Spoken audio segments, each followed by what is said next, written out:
Praise the Lord. Hallelujah.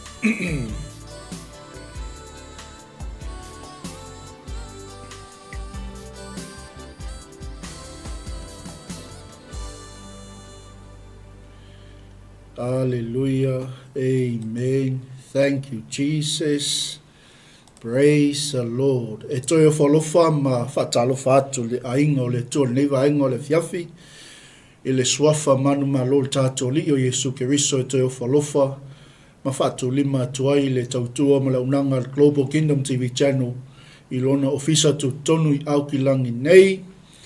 Wha ma lo whaaftai. Ma lo foi le ngā lulua nei asu. Ma lo foi le on sa iso stiute ma so se faiva sa fia ngai ai tātou nei asu. I le alofa ma le anga leo le tua. Leo o tātou toi lau lua sila wha ilunga o peaunga ngalu le ea. I le alofa ma le faamaoni o le tua. O le whaawawina leo le tātou por kalame. MANAI o le MANAVA o ngā ruenga. E pei o na iai a fiafi. Tasi leo anga iatu le tātou whaamalo. Mai ia upo le whātunga le pese le sa tātou whalongolongo le nea fiafi. Ua tātou wa tasi ya Keriso. Ua whapenao n tātou launga tasia umai le alofa ma le anga le lei o le atua. Ina ua alofa mai le atua ia te I tātou. Mai lei o upo le whātunga lea. Lo ua tuai alofa mai lau au auna.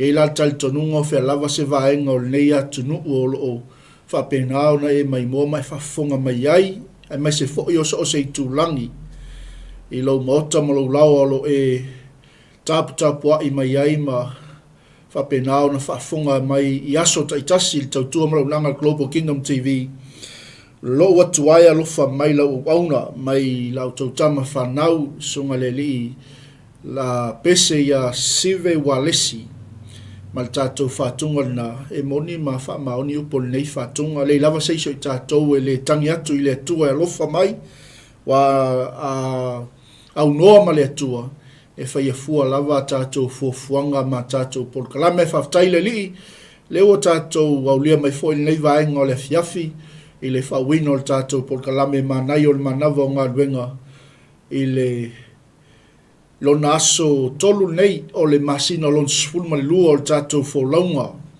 o te sema luafe lua sfulu ma whā e whamaloa to il tātou ainga, whamaloa to fo i wōma pa anga le tātou Global Kingdom TV channel i so o se i tūlangi, i so o se tafa nei ke lope o lo e whaafunga mama i moa mai ai whaamanuia tele le atua ia te o tau o malawa e maise o le tātou ainga i lunga o penga te whailangi na usu seu fo i tute ma 𝚖𝚑𝚍 nei aso malo le soifua manuia e whaamaloa te fo i ma whaafitai i au auna le atua na lato wala usu fo i wale folfolaina o le tala le leo le malo le li i po le finangalo le atua malo whaafitai le halawa tātou te taupati whaatasi mo tātou tāmu mo i mai le lava o tātou tini mai le masina mulimuli o le nei fo i tausanga luafe lua sumalwha o tō maupea le alofa o le atua ia te i tātou umalava e whaamaloa mwhaftai atu fo i tātou sponsors o lo whapenao na langolangoina lei au au nanga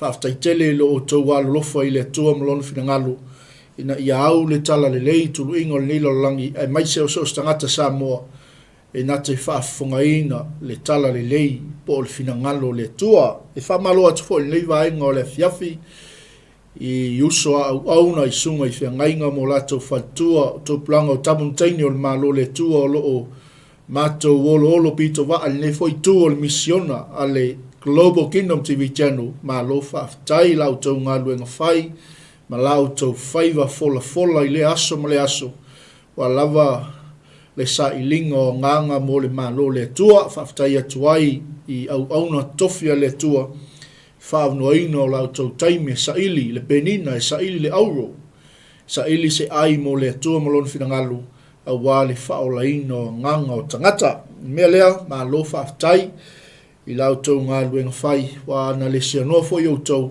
ia e lem whai o na whaatau nuina le nei visiona ma le nei ngā luenga wa mai e le tua tātou te ngā lunue ai.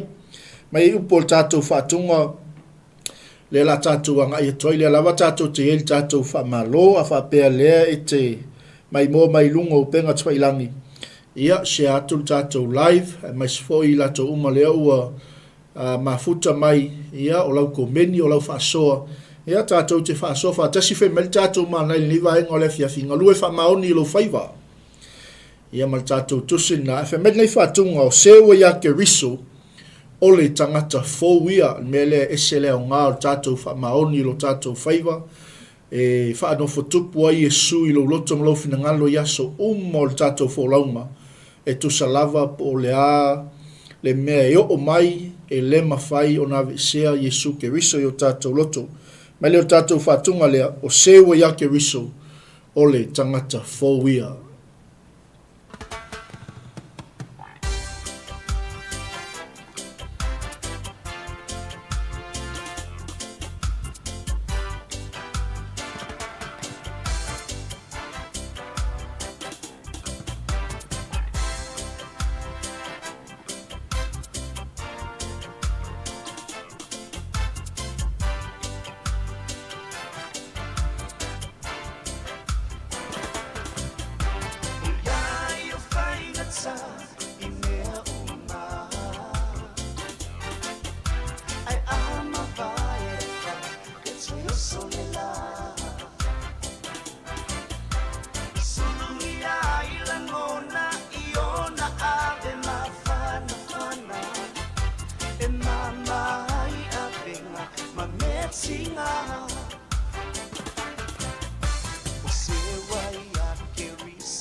Patalo fatu fo ile sunga taitai sunga ile faamaoni ya ulale na futo ulale ma futo ya sunema ma futa mai nei vaenga le fiafi malo foi faafetai mo tatou au nanga o tatou maluta ya falenganga patasiai ma sunga toina ya soalo malo faafetai tai fo ile galue malo fo ile faamalolos ya mai se lava o le saʻiliina o le afioga le tua mo tatou tagata Patalofa atu fo ile tofine ya anatogia mafuta mai le vaenga o le afiafi.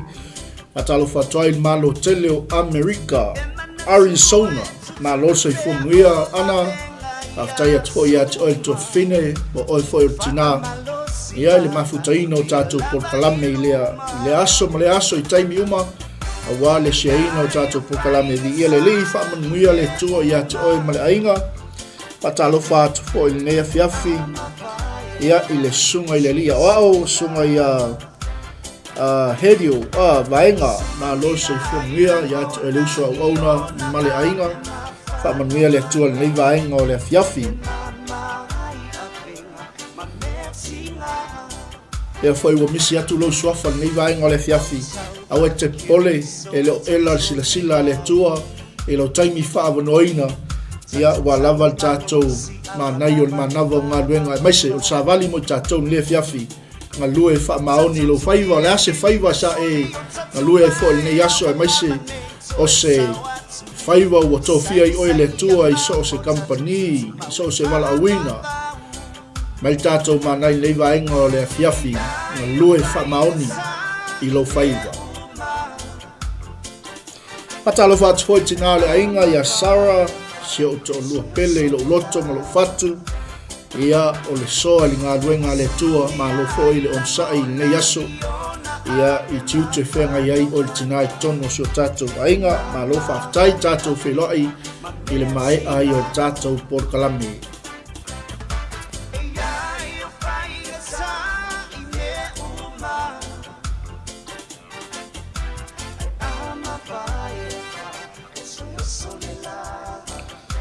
faafetai lava ana faamanuia tele le atua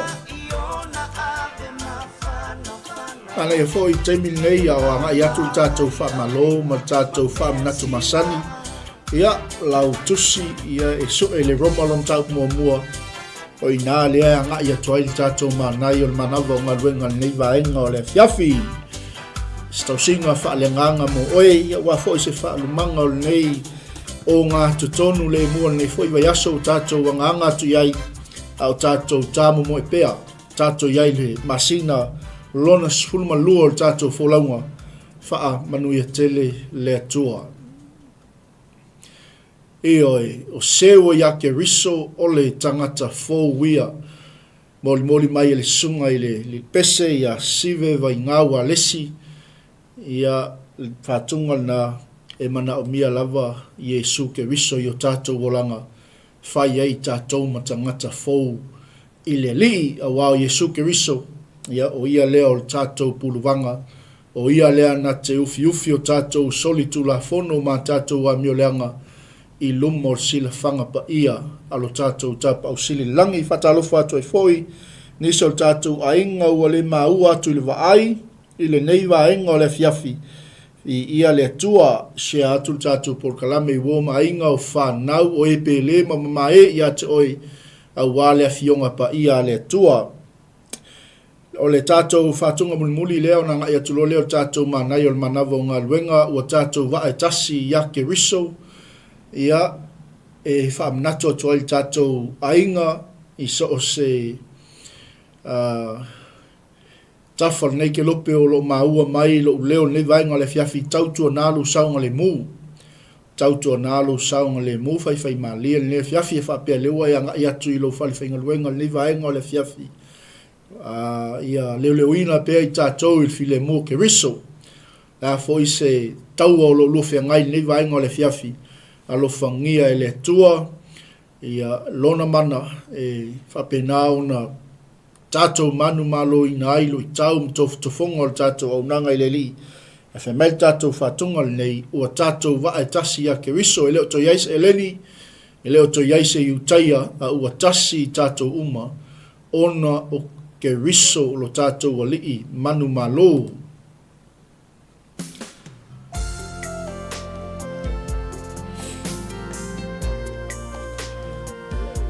Nei whatunga e walofa atoa ili tātou ainga i lungo penga twailangi, o waise unga, tātou wala ono nisi fo i o wala wina, e maise o tua noa le ma alfia, whenga iai ma lau tō auna, whaaftaitele i lau tō lawa pale, ia e whaaftaile li, o lo maua pea le awa noa, au auna le tua, e so tau au ai le tātou misiona, ma le tātou au nanga.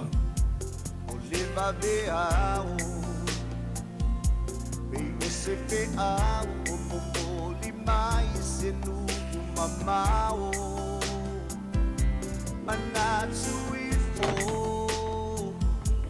ilo uloto ya o filipili malin oto soy manatua la tafia ngainga na o iyo e ya oe e muta onolo alofa e pele oe ilo ufatu ulo mana o te no foma o lau Yesu lea na e fina umai ai le utapa a etasi e faia le umai te Delio Yesu keriso se muli ia Patalo fatu foi nei vai no le fiafi fato ia vai lo grifi le vasunga le fafia ngainga ia ti lau le lei grifi o ila ua ia lo tau aveina le tato faunga ngana o le malo Israelu vai asta tasi i lona aso lulu malo le soifua mwia ia te oe fatua malo foi le lango whaftai foi le mafuta mai ni vaenga o le fiafi alofa tele atu mo o lua ma le tangata o le tua whatalofa atu foi ni vaenga o le fiafi i fatua ia te pora tu tangal vau ma le sunga le whafia ngainga ia whamnu tu tangal vau ma le tatou ainga New Jerusalem Ministries i Otara pe le te mai mo mai Otara ia o lo tau sa ili se lotu e te lotu ai ia o nai lata ane le tātou New Jerusalem Ministries o lo tau tua ma au nai le tangata o le tua sunga le whiangainga ia whamnutu tanga le vau ma le tua ia te pora e te asi ane iai au whaine ngalo ia te oe le tātou woka whatau ia swaile mastonai ia o lo au na tuai le susunga le whiangainga Io e tātou wa e tasi ia Yesu Kristo, tātou whatunga nā, sunga le lipese ia sive vai ngā walesi, moli atua ia lo whaanga le tātou au nanga ma tātou misiona, ia te oi tangata o le tua, le ainga o ke riso, ma lo le ngā lulue, ma lo le tau atai, i le whiau ma ngā ruenga.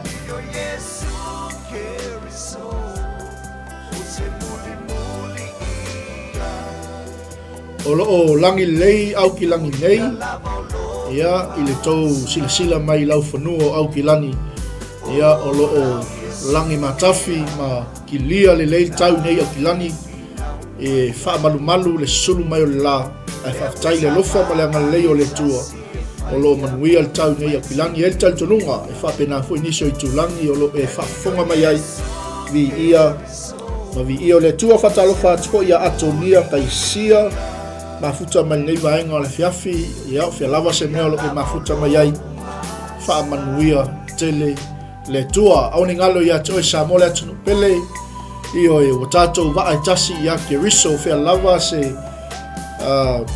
wa al whao tanga lo e Galue ai tau vine so se whata whaitaulanga o tātou wa ai tasi ia Yesu ke riso. O tātou manai nei waenga le fiafi nawa sila mai ai Galue faamaoni lo faiva. O tātou tusi whaitau nā Roma lam tau pua mua. I o le anga ia tuai le tātou whaamnatu o le tātou fangu o le tātou whaamalosi whaalai au i le nei waenga o le fiafi. Ia o whaai uiu fuafuanga o tutoe o ngā luenga o lo whenga iaisi o tātou watunuu. I le nei waenga o le fiafi e lua lani waenga ua whaamawina mo i tātou. I le mta upu lea o le tātou anga i nei waenga o le fiafi o le waenga mua. O lo iai le tala le lei mai le tua mo oi. O lo iai le tala le lei mai le tua mo oi lua. O le tātou whaasoa fo i le nei fiafi le toa sao le tua. Whai ona sile mta upu atoa o ina leo le anga i atoa le tātou whaamalosi nei waenga o le fiafi. Galue faamaoni lo faiva i tali tonunga. Ese a tātou faiva wa uma ona filifilia i tātou e le tua. Wa uma ona tō fia i oe le tua. A o le whaamoe ma le sini ma le whaamnatu o le manai o le manavo Galuega nei vaenga o le fiafi. O le tātou Galue ma le faamaoni. Pe o la il 𝚟𝚑𝚙𝚎𝚘 tātou ngā lulue manu au. Tātou ngā lulue manu au. Faamaoni so se faiva. O lo e Galue ai. Faamaoni so se walawina o lo ua tofia i oe le tua. Whapena fo i tangata le 𝚟𝚑𝚙𝚢𝚘. O le ala ua umona vaivaina mo i tātou nei vaenga o le fiafi. Ia le tātou manai o le manava o Galuega. O lo iai le tala le lei mai le tua mo oi. Ni ia le li. Lona lua. Ia o le a tātou taltalinoa fo i toa sao le tua. Pe a tātou le tau a mio tonuina i lumo sila whanga le tua. Whai mele o upo Paulo i le au Roma. O lana tusi i tangata Roma. Ina ua o le fōlaunga le apostolo i lana malanga. Wha misionare lon tolu i le. A ai le nei koronito mai a tusi mai ai tangata Roma. Mai a whapea mai ai Roma. O au le nei o Paulo. O le au auna Yesu Keriso. Na wala awina e whai ma apostolo. Ua tō fia e tā lai le tala le leia le tua. A tātou wawa ai le leila i le 𝚟𝚑𝚙𝚢𝚅 mainga e le apostolo po le tangata o le tua. O lona tūlanga. O lona wala awina. Ma lona mauti noa mai le tua na ia tusi mai ai i tangata Roma.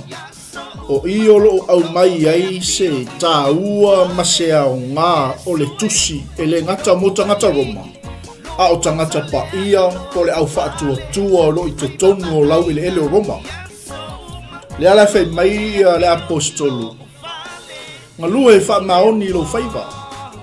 O le faiva o Paulo ma le winga o le tala le lei.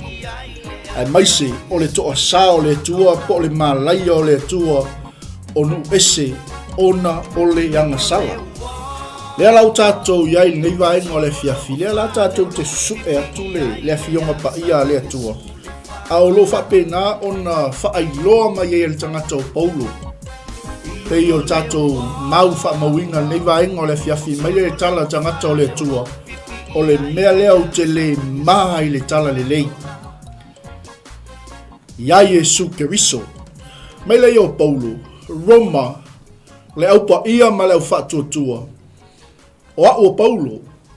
Meila i o tangata o le tua. O au o le au auna Yesu Keriso. E le ngata le wa whaailoa mai lona ingoa. Le whaiwa ia whaailoa mai o ia o le au auna a Yesu Keriso. Meila i o le apostolo. O au o Paulo. O le au auna Yesu Keriso. Na wala au winga e whai ma apostolo. E ui o le apostolo nu ese. E ui o ia o le au auna Yesu Keriso. Ai na wala au wina e whai ma apostolo. Whai mele o le whai unga o le tala le tamaloa. Roma. Ua tō fia u e tala i le tala le leia le tua. Amene. Di ia le li. Fai ma au auna. Wala au wina e fai ma apostolo. Tō fia e tala i tala leia le tua. O a mai tātou le vaenga o le fiafi. Di ia le li. O e malama lama i lau tangata. O oe o le tangata filifilia. O oe o le au auna Yesu Keriso. Na wala au wina e le tua e fai ma apostolo. Tō fia i tātou ea. I tā lai le tala le lei a le tua. The gospel of God.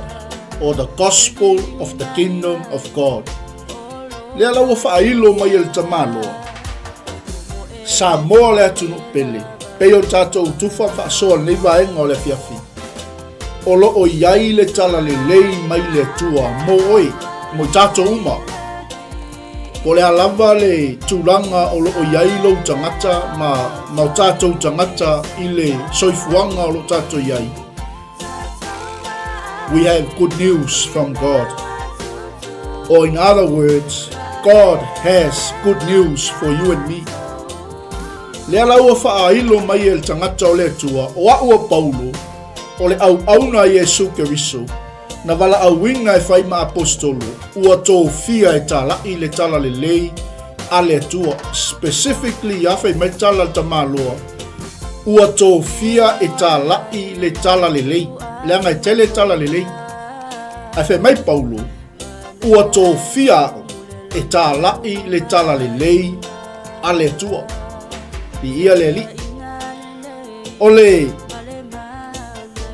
tatou whamnatula le vaenga o le fiafi. Knowing who you are. O lo malama oi oi. O lo malama oi oi le tua. Oi iau i le tua. O te tua i lunga. I le faiva wa umona tu ina mai ata. O te galue ma le faamaoni. Se ia o i le oti. Pei o tangata o le tua. E apostolo Paulo. I ia le li. Leanga o le isi fe au e silio na tāua ma le au ngai le au pa ia. E le ngata o le tusi ma i le apostolo i tangata Roma. Ai o loo whapenau na au mai e se sa vali le tupulanga o tangata ua 𝚟𝚑𝚎 i luma o le tua. Ua latou le ola i le ami o tonu o le tua. I ia le li. I ia le tua. O le whaailo mai la le apostolo Paulo lona tangata. Ina ia malama i le au Roma. Whaatase ma le au pa ia. O le au whaatua o lo i totonu o lau ele o Roma. Au tusi. Ia nai tusi mai totonu o lau ele o Koronito. Ai fia malama atile te mau o le Roma sfungono whai mua. Whai upo e lua sumatolu. Ia pete anga i fo i le mua Koronito e mua lon whai upo e se fulu ma le wha. Mai lai o le apostolo Paulo. Na ia mua i tauina mai e ana perofeta i tusi pa ia. I lona alo Yesu Keriso lo tātou ali. O le na whanau mai le ainga o tā vita i laltingo. Ni ia le li. O in tangata le ua o whailo mai e Paulo i. Le whai mai el tamaloa o au o le au auna a Yesu Keriso. Le tangata la leo. Le whai mai le apostolo. Na ia mua i tauina mai. E perofeta i tuspa ia. O le alo o le atua soifua. O le na whanau mai le ainga o tā vita i la le tino. Vi ia le li, ese male matango fie na wā o vai o i la tou te au maia le tala le lei. Le tangata wanga lua ilo na faiva e na te iloa lo na matai. O ile matai o Paulo. O au o Paulo o le au auna a Yesu Keriso. Ia le li. Lea la whemelola i o le tala le tamaloa. Ia le li. O lena whanau mai le ainga o tā vita i laltino. E te le i o le ngafa. O le te le i o le history. Nāua e malamalama ai. Ua lau i vilu ia i le au Kerisiano. Mai la i o le tamaloa Paulo. O le whaasino tonuina mai. O le alo le tua. O ia male mana. Mai wa i el mana i o o le whai o Iesu Keriso ma au aunga, ma o tātou matai. Le whai o Iesu Keriso ma tupu. Aisea, le anga o le whaasino tonuina mai. O le alo o le tua, o ia ma le manga. O lo iai le anganga pa ia. O lena, toi tū mai na ye woti. Vi ia le li. Amene. Praise the Lord. O lena toi tū mai na ye woti. E se le MANAI e le au mainga le tamalo, ai whaai uia le saunoanga le tamalo, e whaai u mai le toa sao le tua. Pe whaai u mai le tau salaina o le whanau o tangata. Vi ia le li. Mai lai o le tamalo Paulu. O le tala le leilea. Ua matou maua mai a te ia. Ona o le alofa tu noa ma le faiva o le apostolo. Amen. Ina ia iu, ina ana i le whaatuatua o nuu umalawa. Ona o le suafa o Iesu Keriso. Li ia le atua. Li ia le ali. A whapela le ete whafonga ma ni vaenga o le fiafi. Ma e maua mai lo leo le ni vaenga o le fiafi. O toi upula ia le tamalo Paulo i le au Roma. Whatase ma le au pa ia ma le au whaatuatua o lo iai to tonu o le malo Roma. Mai lai o le tamalo e iai fo i outou.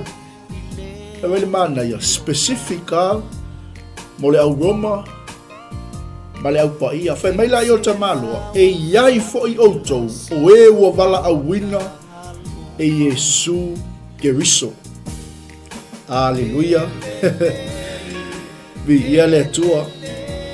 E le ngata o le ua whaailoa mai e Paulo lona tangata o lona tūlanga o le na au na wala awina o ia o le na tōwhia o ia o le o lo au na iai ai mai se fo o le ua whaailoa atu e Paulo lana sa vali lana tala le lei i tangata Roma. Amene. Vi ia le tua a tātou a ngai lai lalo i le o le whai upo e fitu o ngai lalo le whai upo e sifulu ma le lima. O i nā tātou te maua i le pulu nau o le apostolo. Le nau o le tangata o le atua ia. E fia o to tonu o lau elo Roma. O a mai o le nivahenga o le fiafi. O le ase mel nai te nau ia. O le ase mel nai te mo ai. Fai mai le tala tamaloa i tangata Roma. O la utusi le nei ati o tau umalawa o i Roma. O e walo faina e le atua. Lua. O e ua wala awina e fain tangata pa ia. Fai mai la i o tamaloa. I lana tusi. Ia iate o tau le alofa tu noa ma le manuia mai le atua lo tātou tama. A toa ma le alii o Iesu Keriso. Amene. Ni ia le li. Aftai atu il tinaya ana MANAI e fo le mauna au mai tinaya ana kalti e tolu foi poe van.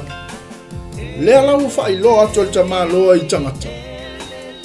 Ma le malo Roma. I le au pa ia ma le u fatu atua. O la utusi le nei. Iate o tau malava oifea. Oi Roma. Tangata li tonu. Tangata le tali tonu. O le alava le toi ngā tangata o lo iai tangata i tonu o malo Roma. Mai tala le apostolo Paulu. O la utusi le nei ate o tau malava oi Roma. I ia le atua longo winga e le tali tonunga. E le iai ase tangata e le i fai tau utusi al tamalo. I ia le li. Ai wha mamafa la le pulu nau o tamalo e fia o i to tonu o lau ele Roma. Ona o le au pa ia, ma le au wha tua o lo wha pēnā ona wha apolonga ina ai, wha apuapua ngātia ina ai, ona o le tala le leia le tua. Mai le ia Paulo, o e walo whaina e le tua, o e ua wala awina e whain tangata pa ia. I ia le li, ni ia le tua. Talo fatu ya auna le tua sunga ya famnu fa pe foi le usa auna ya Pastor Warren Malo sai fomuia fa pe foi le sunga fe au ya tu mo malo sai fomuia. Ole pulu nau la le o tamalo. Le na ia fai mai ai tangata. Ola utusi le na ia te utou malaba o le malo Roma. O e walo faina ele tua. O e wala awina e fai tangata pa ia. Mai la yo tamalo. Ola uloto lea. Ola utatalo lea. Ia ia te o tou le alofa tu noa ma le manuia. Mai le tua lo tātou tama. A toa ma le alii o Yesu Keriso. Li ia le tua. O a mai lo loto nei vaenga o le fiafi Samoa. O e iai se pulu nau ia te o e pei o le tama loa. Pei o le tangata o le tua. E te fia tu vai lau ele o le malo Roma. E te fia tu vai lau ele. Se mea o mana o mia ile tala le lei. Te alo e avel tala le lei no ese. Ia le tua. Mai lai o le tama loa. E mua ona o whaaftai atu i lo o tua. Ia Yesu Keriso, ona o tou malama. E yo upo tama loa i le kalesia i Filipi. Filipi, e le o tou. A oia na amataina le galuega le lei totonu ia te outou. Le o tou alolofa mai ai atea. Ai faamalosi, tu mau pe i ilmerna, faamaoni pe i la outou faiva. Galulue pea, ni ia le tu. Hallelujah. Mai le o tamaloa. Ina ua tā ua lo o tau whatuatua. I le lalolangi malawa. Amen. O inga makua i longo a. I le tala whasolopito lalolangi. Tangata pa ia. Ma le au whatuatua na i tono malo Roma. Le ala whai mai tamaloa. E mua no whaatai atu i lo tua ia Yesu Keriso. Ona o tou malawa ina ua o le ua ua mai lo tou whaatuatua ua sala lau atu i turuinga laulang lo o tou whaatuatua ua sila fia ele atua mai leo tala lea ta malo pese sila fe koe fitua mai lalo ele e fe koe suma lima a wawa sila fia mai ele atua o ia au te au na iai lo wanganga i le tala le lei o lo na alu. Praise God. Amen. I ia le tua, whaftai tina tu pola, whamanuia le tua le mafuta ma le vaenga o le fiafi. Tai ana, MANAI a telene tato mauia o mai tina ia ana. Mai la ia o tamalo, Roma, le au pa ia ma le au whatuatua au wawa sila fia mai e le tua. O ia le au te au na ai lo wanganga atoa, i le tala le lei o lo na alo. I ia le tua. Mai leo tamaloa. E le au noa ona o ua o tau. Praise God. MANAI a foi whaminatu nei vaenga o le fiafi. Tasi le vaenga o le tatou faiva. Ua o le au pa ia ma le au whatua i la au tau te talo. I la au tau whaatonga i talonga malawa. Le anga mu ia i tatou. O le tatou te tāpua i saoloto. O le tatou te tala i saoloto le tala lei. Ai nisi vaenga o ni lalang. O loa, whaapolonga i na ele au pa ia ma lau whaatotua. Le kalesia Yesu Keriso. Le ala whai mai ele ta loa Paulu. Au te, o lea wa au ai oi atua ia o talo sanga e whai so. Longo wingo le apostolo tangata te talo. Amen. O le apostolo tangata te talo. O le tangata e fia e mafuta i le tua. Mi ia le li. Fe mea, o lea ua o ai oi ai ia o talo sanga e whaiso. Pe mawhai lava ona o manuia i le fina ngano le tua. Vai le tala ta maloa. Ina ia le pine. Ona o walu watu ai ate au tau. Makua i pulu nau wale apostolo e fia o i totonu o le malo Roma. Ia le tua. Ina ia le pine. Ona o walu watu ai ate outou. A wā o te nau tele le fia whailoa i ma outou. Wow. What a desire. Lewa introduce mai e Paulo lona desire i le au pa ia ma leo whaatotua. E ui o lo. E se le no fuanga le iai. A o lona loto. Ma lona nganga atoa. Pe i ona upu. A wawa sila fia mai e le atua. Nea lea. ua tātou waa e tasi a Iesu Keriso. O se ua ia Keriso tangata fou ia. Ua sila fia e le tua. Le tātou a nganga atoa, le tātou au auna i le tala le lei a Iesu Keriso peo la Paulo. O lo au auna i ai lo ua nganga atoa i le tala le lei o lo nalo. Vi ia le li, vi ia le tua. E le au nono tau ua o tō. Mea leo o ai oi atua ia talo sanga e fai so o pe ma fai lava ona o manuia i le fina ngalo o le tua. Ina ia le pine ona o alu atu wai ate o tō. Praise the Lord. Amen. Vi ia le tua. E se ma le matano fie wa a tātou wa ai ma le tuto ai le. Tustu singa al tamaloa. What a desire. E ui o le tino lo o iai to tono ko nito. A o le loto la le wa. Wa alu ato le mafau o le loto le anganga atoa. I tangata o lo i to tono o le malo Roma. A wau te nau tele i le fia whailoa i mautou upui al tamaloa. O upui al apostolo Paulo. Ina ia o avatu ia te o tau se mea lofa i la le anganga. I whaatu mawina ai o tau. Pi ia le li. Pe ia o upo la fionga le tua. I whaama ai e lesiua mea. Pi ia le li. E mana o mia e au oe. E mana o mia fo e oe lesi o uso. Amene. E leso o ngā vea uma e le tua ni mea stangata stotas. O le mata i sau le o le tua. E se le mafau o le stangata, ese le mafau o le stangata, ese le mafau o le stangata, ese le mea alofa le tangata, ese le mea alofa le tangata, e ese lava o tātou faiva aia, ia tātou ngā lulue, faamaoni i o tātou faiva. Amene. Leanga ole tisaia lea po le pulu nau le o tamalo le upa ia. Leana ia fia whailoa ia te ilato. Bi ia le tua o ngai fia avatu ia te o tau se mea lofa i la leanganga. I whaatu mawina ai o tau mea lea.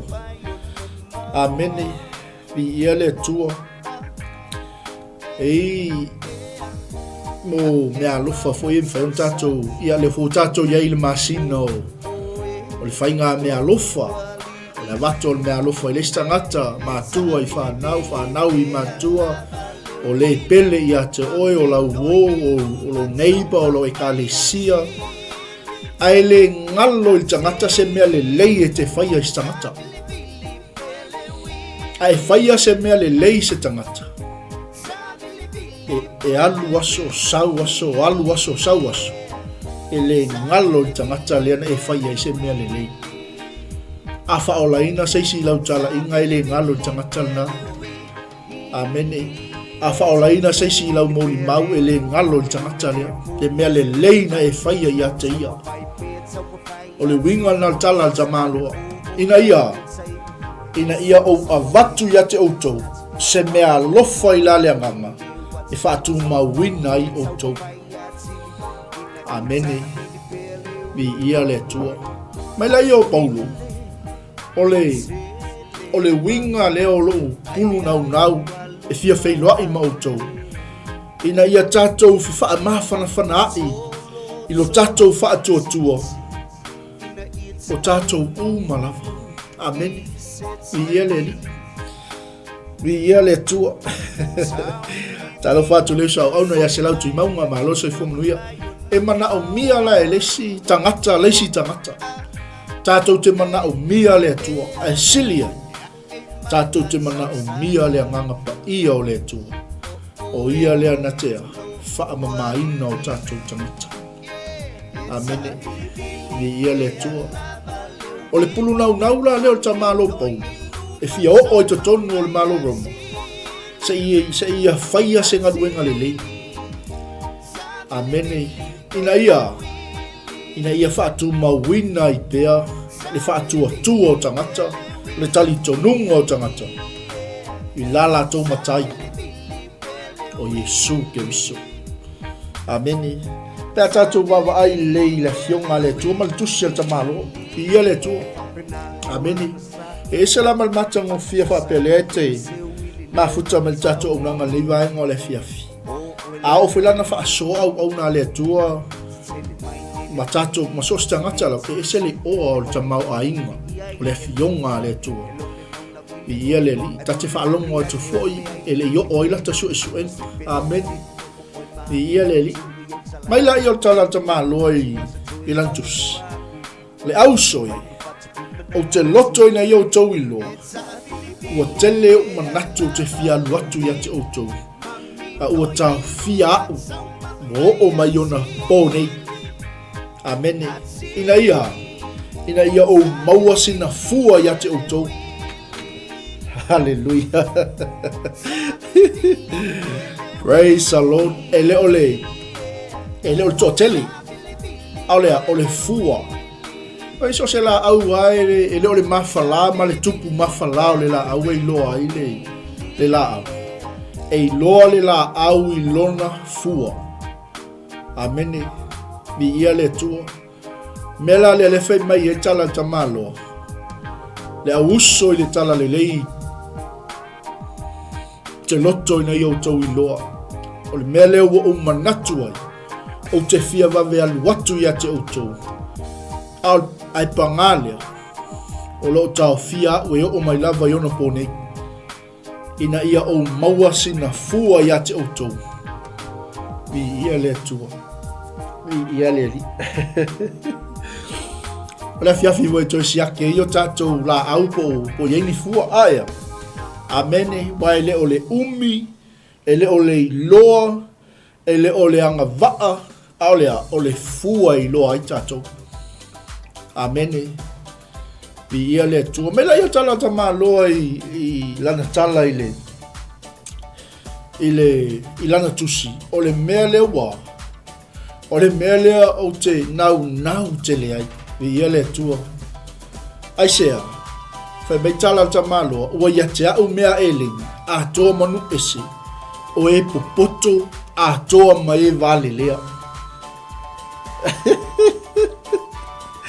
Hallelujah, vi ia le tua. Amene.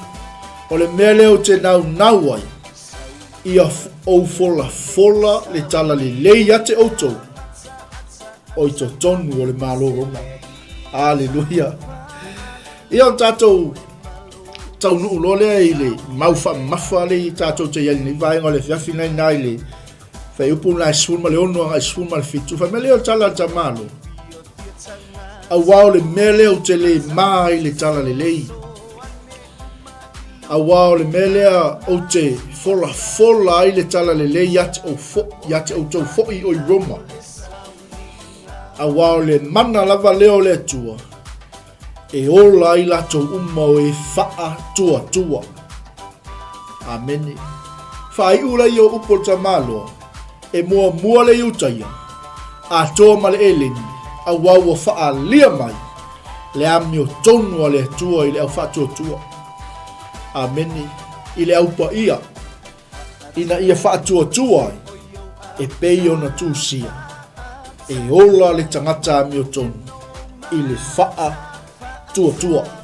Amene. Vi ia le li. Talo fatu le uso pele i le li i le sunga le te ina ia le atino umalo fonfulu vi ia le tua fa pe foi. Ia iso tato ainga leo mafuta maliva ainga o le fiafi. Vi ia le li. Mela le ang fai mai paulo le nau ai. Ia o fola le tala le ia te o tau foi oi Roma. A wau te le mai le tala le ia Iesu Keriso.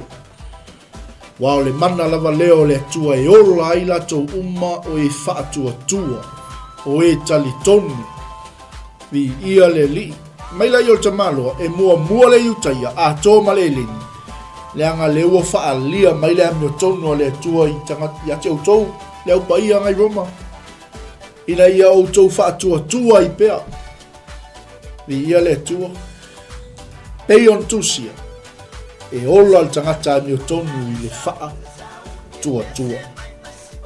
Amene. vi ia le li ia e fia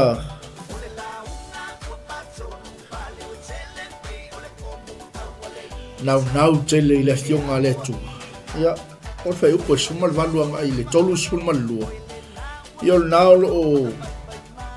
o loa tala noa mai ai le to asa o le tua mai se o le ami o tonu o le tua ia mana i fue tatu tal noa le vai o le fiafi haleluia talo fatu vetoi asila lo fatele atu no oi male ainga lea laua o mon tatu faso o le tala le lei lea tala le lei a Yesu Keriso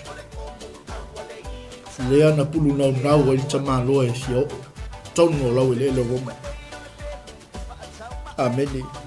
Fatu la ila se fesili mo tātou kerisiano ni vaenga o le fiafi. Ai se ae tau ai ona taua mi o tonu winga le tangata i le fatu tua. A wao le ua. Ua tau salaina whanau o tangata. Vi ia le tua. Vi ia le li. O le ua mata o tātou tala noa i to sao le tua.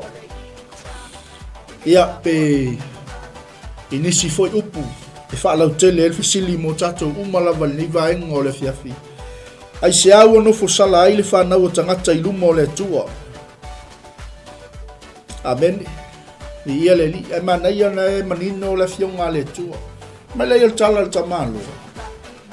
A wau o whaalia mai fo'i le toa sao le tua mai le langi i le a mio whaale matau ma le a mio le angau malawa a tangata i ia le tua i ia le li o e tangata o e tā ofi le upumoni ma le a mio le tonu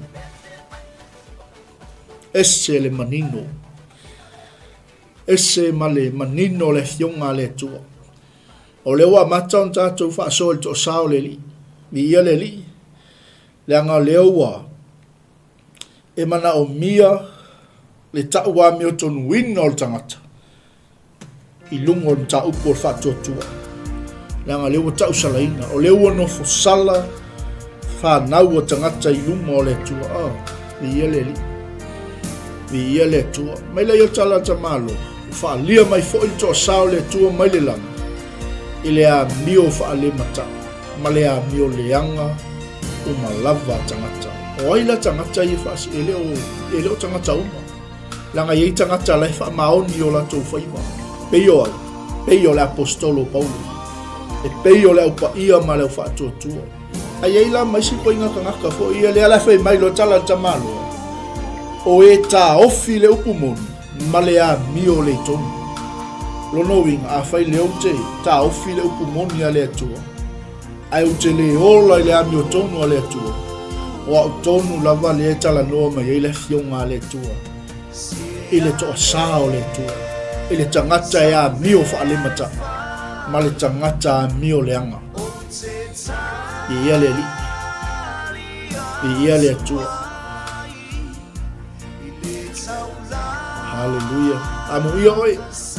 Amu ia i tātou uma, o lewa, wha i loa le whina ngalo le tua, mō tātou uma lava. Amen. Praise the Lord.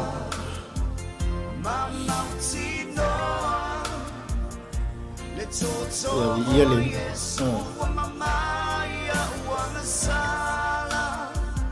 Salo ayo. Toto no ale sungai le fiangai ngai a fiu, ia. Mana e foi le wa loato e matato taulanga fiafi. Aleluia vi ele li. O le winga la leo tala tamalo a wao mea le atua e mawhai ona i loa ua whaalia mai ya te i lato a wao whaalia mai e le atua ya te i lato. Amene. Vi ia le atua. E se la male matango fie male sosia o le tamao a inga o le upu o le atua. Le ngol tala le tamalo Paulo no fai i la tusi. Vi ia le li a wao mea le atua.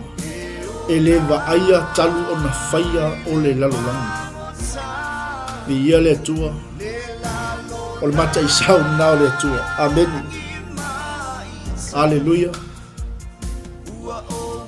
e va'aia lava ia i le mafaufau i mea na faia e va'aia atu i le feagia'i mai o le matagi o lenā i te iloa ai le amata i sau o le atua le susulu mai o le lā i le taeao ma le toe goto o le lā i le afiafi o inā tatou te va'aia ai lea mafaufau o le atua uiga na tala tamaloa e va'aia lava ia i lea i le mafaufau i mea na ia faia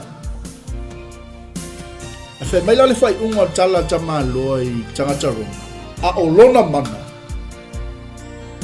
e fa'avavau lava lea mai va'ai le ia i ia le atua na ona tau nu'u o tau tusi faitau tagata Roma faitau le upaia ma le fa'atuatua fai mai lai o tala le fioga le atua o le ua le mautali ai latou aleluia amen ma se fo manuia e fanga uma tole e atu le te mafuta mai oi fanga uma ma lo la wa fatalo fa so sunga ile fai fi au ya tavita mnu ya ma se au na tofia le tol ni va enga ole afiafi praise the Lord biele tu tangata mio tangata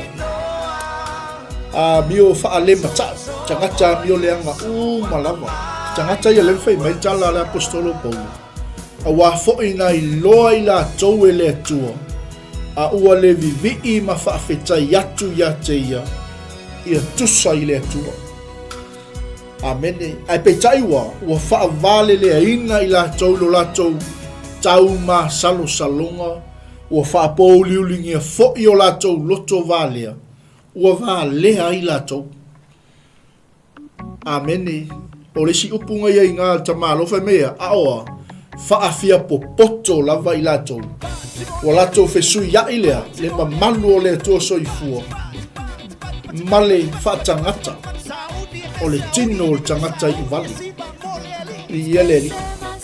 i ele tua o manu felelei ma manu waifa ma mea fetolofi malava e vai le matango fio le upo le atua mo tatou li vai ngole fia abene sila fia ele atua pe upo tamalo a wawa sila fia lava ele atua na iloa e ila tou ele atua a ua le vivi ma whaafetai atu ya te ia a wai tusa i le atua lona vi'i le alaua au mai matua i au ili mea tamaloa a wawa whaavale le inga i la tau lo la tau ma salo salonga ua whaapouliulingia fo'i o la tau wa loto valea o matua i mamafa upo tamaloa ua valea i la tau a o whaafia popoto i la tau amene ia leli mele awane i fasiseina i tatou e satani awane i fasiseina i tatou i mea lalolangi tuina nau o le tino tuina nau o mata faalialia vale o nei o langa praise the Lord e au ina e le vivi'i atu ai ma e faafetai atu ai le atua ia tusa i le atua ma le faiva o lo e galue praise God amene ia le atua ina ia aua nei fa'atusaina i tatou e pei o la Paulo ai peitai ua fa'avale leaina i latou lo latou tau masalosalo o le taimi a e tatou tea masalosalo ai o le taimi a tatou te le talitonu ai pei o upo tusitala e peru a le ise fa'atuatua e le mawhai o na fia mai le li o na lea o na wha'apōlulingia leo i tātou pei o la Paulo wha'apōlulingia fo'i o lātou loto valea o valea i lātou a o wha'afia popoto i lātou amene vi ia le tua praise God o lātou fesu ia i fo'i le mamalu o le tua soifua male tino o tangata i o vale ma manu felelei ma manu waifa ma mea fetolofi malava Amene, o le unga la lea. O le matau tia, o le tau salaina, o le tangata ilunga o le tua. Po o le toa sa o le tua le tatou te whasoa ni vaenga o le fiafi. Amene. Mai le ia tala Paulo i tangata Roma. Roma, o lea foina, tuina tu wai la tau e lea tua i lea mio leanga. I le tuina nau o la tau loto. Amene. I le tuina nau o la tau loto. La tau te wha leanga ina ai o la tau lava tino. Amene. Mana ia foi whamngatu mo tātou nei vaenga o le fiafi o tātou tino lea. Malu o le tua. E nofo i lea. Nofo i lea nganga pa i o le tua. Whaifa lele manu o le tua. Amene. Mai leo tala tamalo Paulo. O le winga leo le. O le tala tamalo. O i la tau ia. O e ua fesu ia i le upu moni. I le atua ma le upu pepelo. Wala toa mata tau. Ma au auna i mea na whaia. A ua tu ua o ia na whaia i la tau.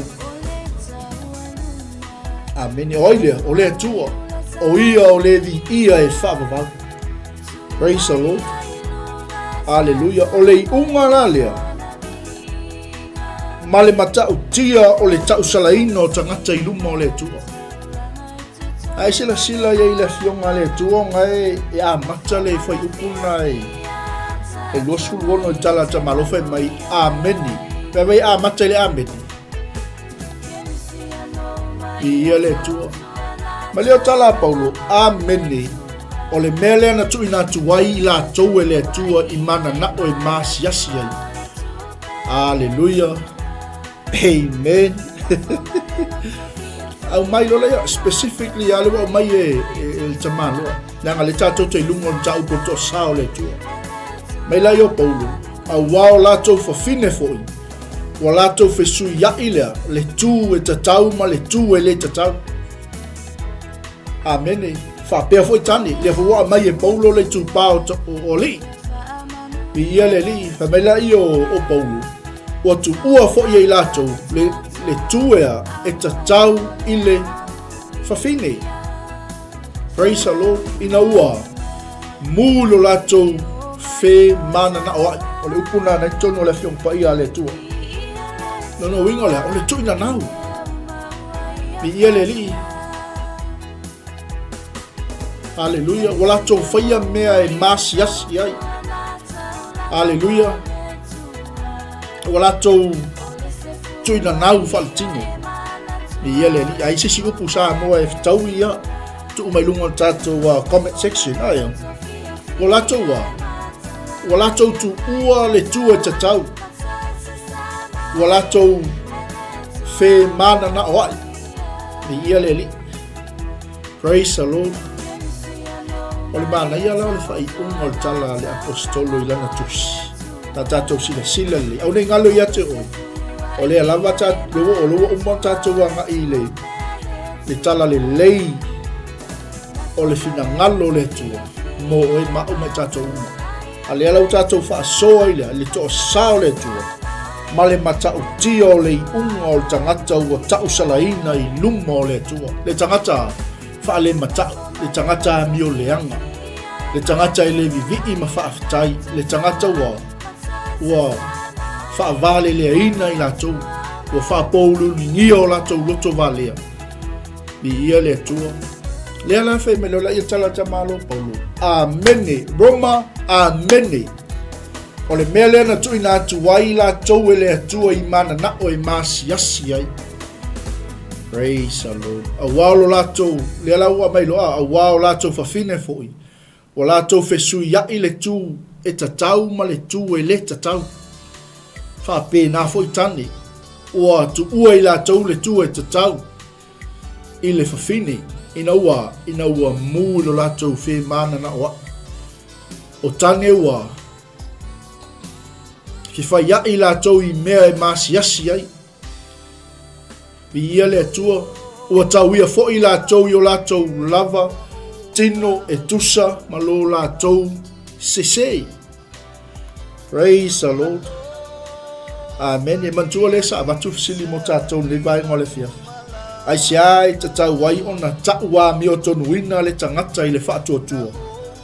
Ai se ai wano fosala ai le whanau o tangata i luma o le atua. Le ala, ona lea, wala tau whaia le tuina nau, wala tau whaia le maasiasi, wala tau tu ua le tua te tau ma le tua le te tau.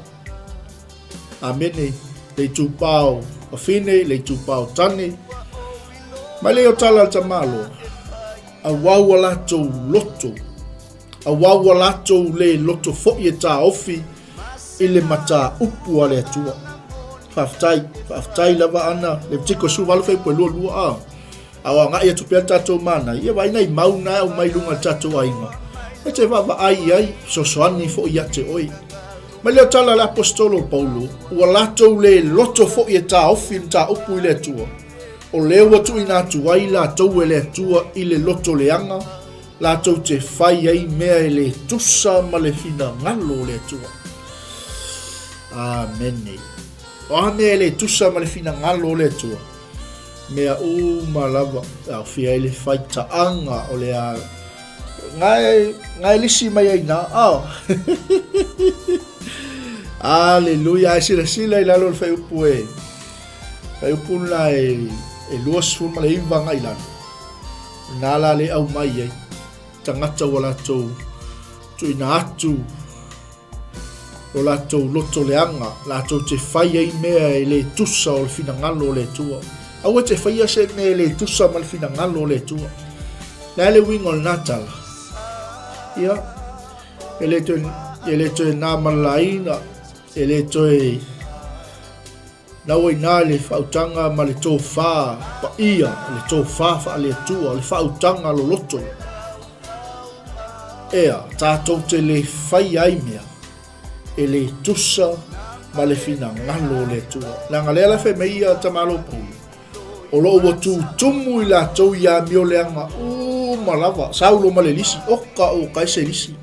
O le whaitaanga, o le a mio ula vali, o le manu, o le loto leanga, o le tumu sai lea, i le mataua, o le fasioti tangata, o le misa, o le olenga, i ia le li, ma le whaatautala.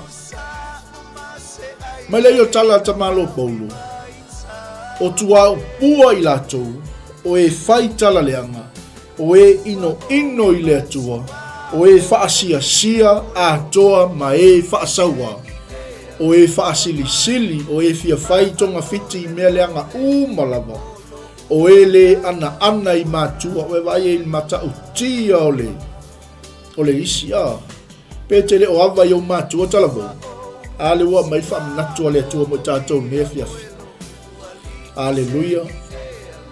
O e le ana i mātua, o e vale lea, o e tuu mavaenga, o e le loto a inga, o e le wha mole ina, ma e wha lea lolofa. Praise the Lord. Amen. Mai leo tala tamaloa, e ta tau ai o na oti o e whai mea whapena, e le ngata o na latou whai o ia mea, a e fia lava i latou i e ua whaia.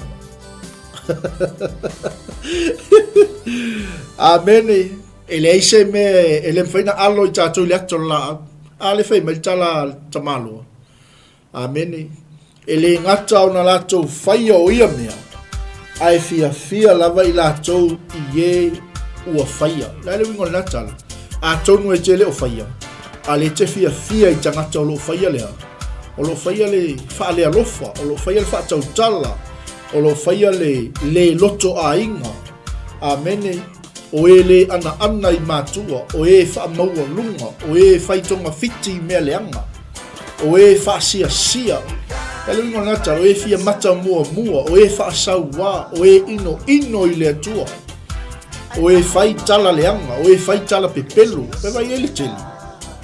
Aleluia. I ia le ali. O e fasioti tangata, o e whai misa. I ia le atua. Whamanu ia le atua i atu ele nivaenga o le fiafi.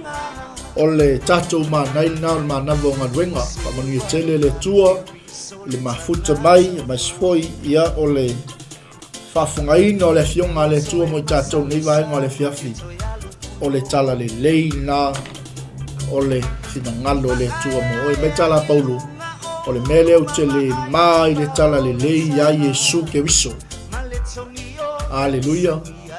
Vi ia le li awaya awao le mana lava leo le tua e ola i lato umo e whaatotua e mua le iutaia a tō male e leni aisea mai tala Paulo wa whaalia mai ai le ame o tonu o le tua i le whaa tua ina i e whaatua tua iai le aupa ia pei on tusia e ola le tangata ame o tonu i le whaa tua whamanuia le tua nei vaenga le fiafi tute ma faiva toi e fo leanga leo le tua e la tau leo anga ia tu whaliwhainga luenga tātou toi whila i le aso ataiau lon taimi masani tā le tu lai fitu anga ia tu tātou porkalami i aso lua ta itasi whaavaio ainga tā pena ina i le tina ia naia sa o lele sifuriopu mai le moto fiafianga e pei ona iai vai asta itasi ia mai ate o nei lau tau auna la se tala o le longa malie la whafonga nei vaenga le fiafi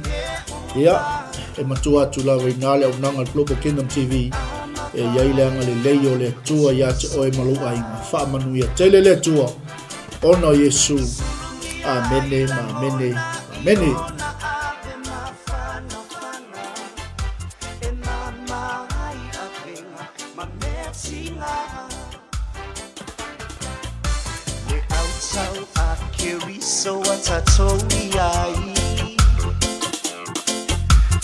Tau malosi awala balipa abai. Tatu tuli le pili masoli o tatu bai awala bane toe sawatu. Sai ia mau tatu tutu mawe faava. Ia ia faiga sa ine uma. Ama vai. Soledad Sulumia ilangona iona ave mafana e mama ai avenga mametinga e ai eu fai essa ine uma ama vai soledad Ilangona iona ave mafana e mama ai avenga mametinga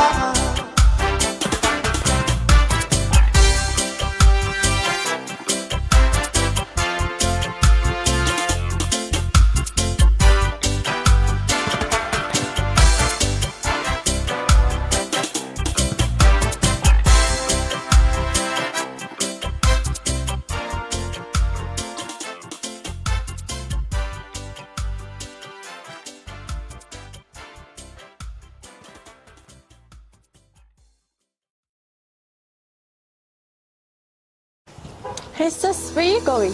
Oh, I'm just heading out to find a place to send money to my uncle in Samoa. Oh, why waste time and petrol? You can use UP Group Money. You can send money to Samoa and it's really fast. Really? Yeah. Can I sign up online? Yeah, it's really simple. Sweet, I'll do it now. Okay, bye. Bye. Sending money to your loved ones in Samoa has never been easier with the UP Group Money Transfer. Our service allows you to transfer money quickly and securely from the comfort of your home or anywhere in New Zealand.